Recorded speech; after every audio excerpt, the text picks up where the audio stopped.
So we had another MAGA weekend. Cannot go anywhere in this state, especially when you live in a red state, without running into a nut job who just has to ruin everybody's weekend, even his own friends. But we went to a water music fest and we tied up next to another boat. And I could tell already this guy was agitated. And it's always the little guy. You know what I mean? It's always like the tiniest guy. It's like a little wired, chihuahua, like just irritated already. And I could already tell it was going to be a problem, but we had enough people there, and my husband's like pretty much the MAGA whisperer. I mean, he's good with everybody, babies, agitated people. He just knows how to calm people down. So I figured, well, he's there, so he should be fine.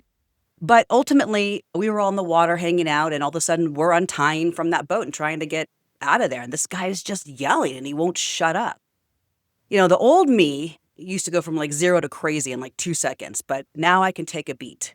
So it's more like, 4 minutes before I start losing my mind. And we were trying to get everybody in the boat, trying to gather up all the people, and he just would not stop. And of course, this agitates people. We had one young man who was at the helm, and the more you're yelling at somebody, the more agitated people become. And it just causes problems, right? You just need to stay calm, especially when you're on a boat and people have been drinking. It's just really important. And he was just yelling. And he was just like, rah, rah, rah. And I just lost it. I was like, just shut the fuck up. Look we get it. You're a little man. You have a tiny penis on a big boat. We get it. But just shut up. We're trying to get out of your way. And then, of course, him and I ended up getting into a bit of a screaming match. I don't start these arguments, but I finished it. He walked away with his tail between his legs and went back in the boat. And I told his friends, I go, hey, man, if you want to drop that douchebag off and come back and party with us, you guys seem cool, but this guy needs to go. Like, you should just drop him off and let him be by himself and have a timeout.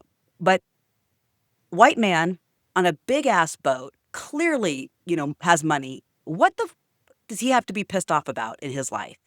These people are just so angry all the time. This is the reason that I am looking for my own tribe, because you cannot go out in the world without people just, throwing up their anger all over you. I just don't have a long patience for bullying and cruelty. And I have a very difficult time, even since I was little, not saying something about it.